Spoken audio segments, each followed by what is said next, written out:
Hey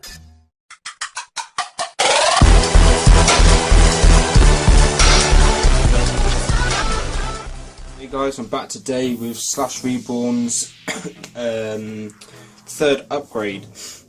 Today I'm going to be installing the front and rear shock towers for the Traxxas Slash 4x4, also the Stampede 4x4 and the 1/10 scale Traxxas Rally. Of course I'm doing it on the Slash 4x4. So this is the front shock tower here. That's the parts code. I can give you the parts code of the rear one. I have already opened up the rear one just because I wanted to have a closer look at it, but there you go, that's the rear shock tower.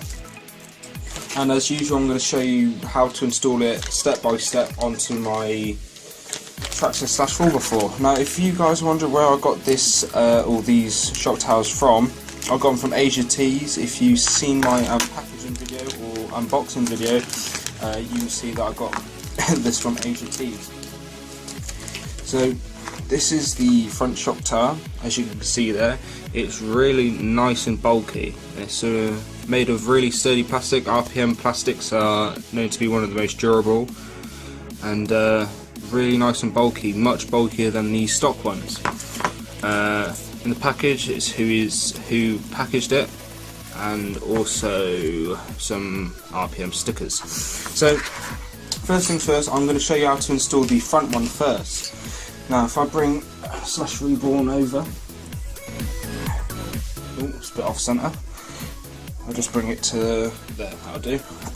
So first thing you're going to do, you're going to install the front shock tower, what you're going to want to do is either remove these two screws here, which are 2mm heads, or remove these ones in my case, at the front here, you can't see them, they're 2.5mm head or 2.5mm hexes.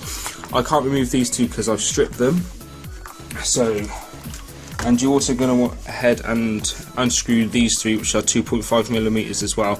As you can see, I've lost one, so one less for me to deal with. So I'll go ahead and do that.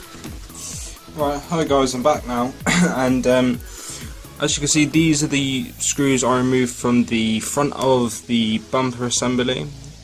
Focus. As you can see, they are quite rusted. They've been in there ever since I got the truck.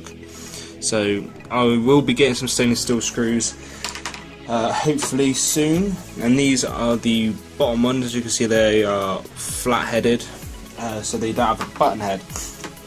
Now the next thing you're going to want to do is you're going to want to go ahead and, if I just bring it forward, you want to go ahead and remove your two shock screws here that hold on the top of the shocks. In your case it will probably be two 2.5mm headed screws, but in my case I've got two Phillips heads because I lost the original screws. And then you're going to want to remove the, if I just bring some light in so I can show you guys, just got my torch. If you can see it just there, this one here, that's a 2mm headed screw. You want to take both of them off, and you should have 4 screws around the diff case itself. You want to take them off, and again they're 2mm headed screws. So I'm going to go ahead and take them off. Right, I'm back now guys, and as you may have just seen then, all you do to take the shock tower off is just pull it off. It is slotted into the front diff case. Now once you've got this front shock tower off, you're going to want to go ahead and remove these two screws here to lift the body mounts off. Again, they're both 2mm headed screws, so I'll just do that.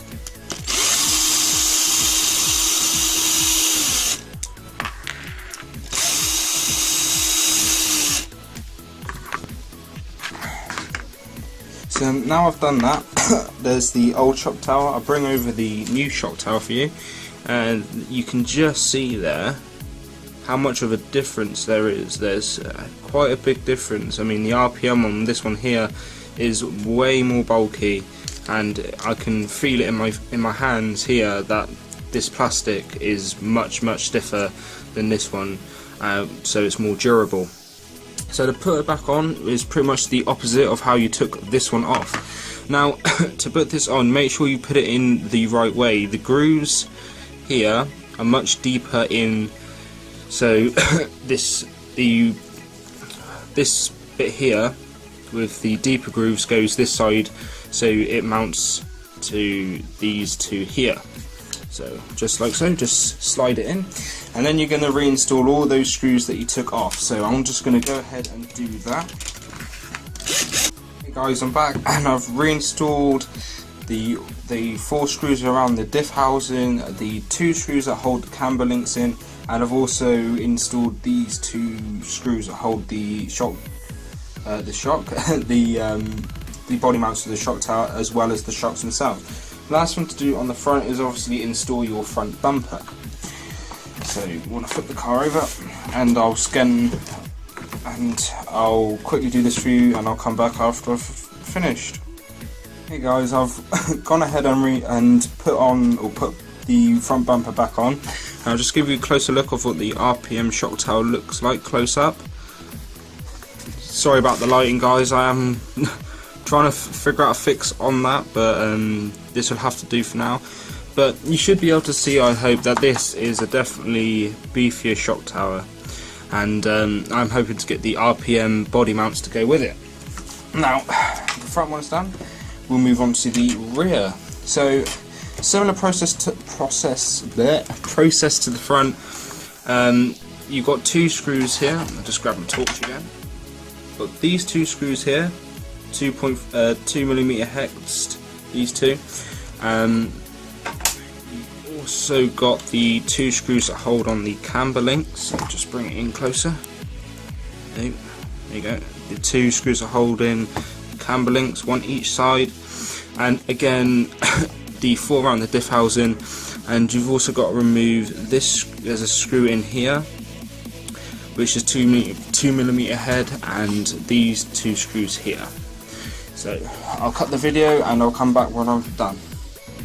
Hey guys, I'm back now, and as you can see, I've gone ahead and disassembled the whole rear to get the shock tower off. Just like the front, it just slides out of the rear diff housing. Front, a couple of things I forgot to mention. Remember, you've got to take your 2 rear shocks off with 2.5mm headed screws. They should look like this. They are shoulder screws. As you can see, they've got the silver ring around them. That's a shoulder, and there you go. That's the shoulder screws. There's 2 of them to remove from the rear shocks, and this is the rear shock tower. And remember, you have to take off your rear body mount again with 2 2mm headed screws. And here's the body mount. So if I quickly bring over the new rear shock tower, there you go. As you can see there, it is really bulky. You can see that. I mean, Traxxas plastics are good in themselves, but the RPM ones are absolutely amazing. Right, so as you can see there, they've both got a bit of a groove, and again this one points inwards to the chassis, and the flattish side faces outwards. So I'm going to go ahead and install this. So again, you just put it onto slide it into the rear diff, and then you've got to put back all of those screws that you took out. So again, I'm going to cut the video and I'll come back with it all assembled and I'll show you what it looks like afterwards. Hey guys, I'm back now, and as you can see, I've put back together my truck.